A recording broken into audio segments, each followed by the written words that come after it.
I'm going to show you how to tie this little minnow pattern. There's the thread, gray silverish chenille, hook size, 20 thou lead, larva lace, root beer, crystal flash and peacock pearl, crystal flash and UV tan. So we're going to dress the hook real quick.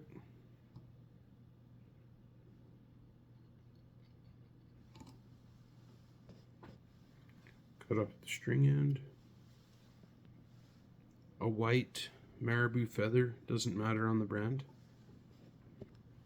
So I'm going to take and cut this feather, and then you can kind of see there's a little bit of a backbone to some of that.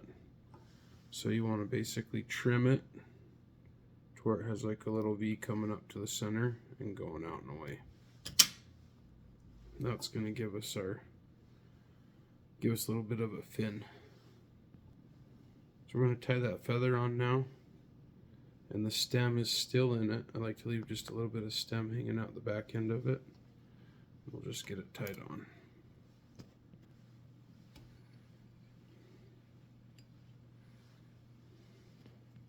I'm going to tie in some of this chenille.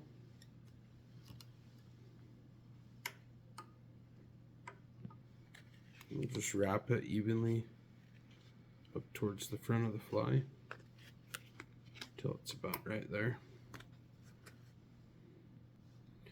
Now we're just going to wrap up here and just kind of maintain the segment just kind of a little bit, usually about 3, and just come around the front of it and around the back of it, and then we'll give this a little cut. We'll just cut it right off and then put a few more wraps on that.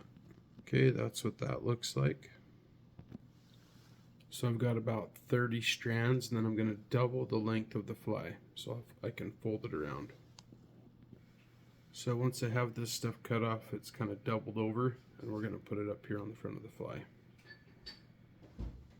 Okay, I'm just taking the middle, and we're just going to wrap around it a few times. Get it to where it's nice and taut like that. Kind of pull it sideways a little bit. Then we'll fold it back and add a few more wraps here.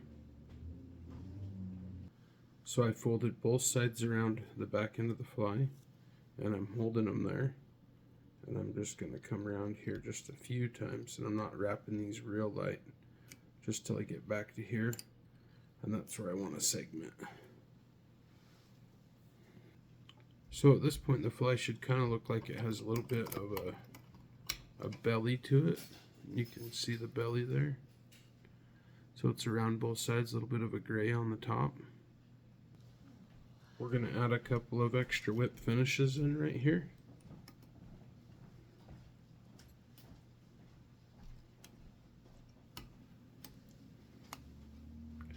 Just because when the trout go to bite this fly, they're going to be a little bit hard on it. Might as well try to keep everything put together. So now we're going to put some of this green right here on the top and just have it run the length of the fly, you know, single length. So we'll kind of get this situated good, and there might be a little bit we have to trim off, and that's okay.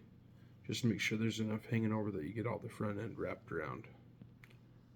Okay, I've got that front end wrapped around, so I'm going to segment and just keep trying to ride into the same segments I'd already created.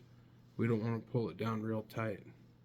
We're just trying to keep it a little bit on the loose side here.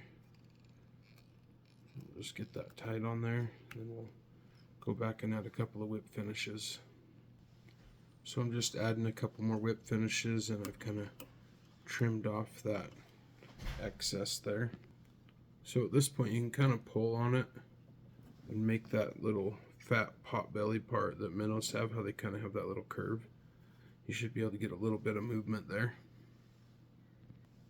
Okay, now I've got that lava lace in root beer, and about that much, and we'll end up just putting it right here and tying it off to the front and building the head out.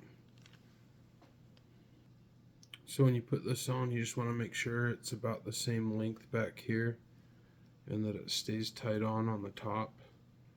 So I'll kind of come around the front of it. I like to keep it kind of twisted if possible. Kind of keeps it together a little bit.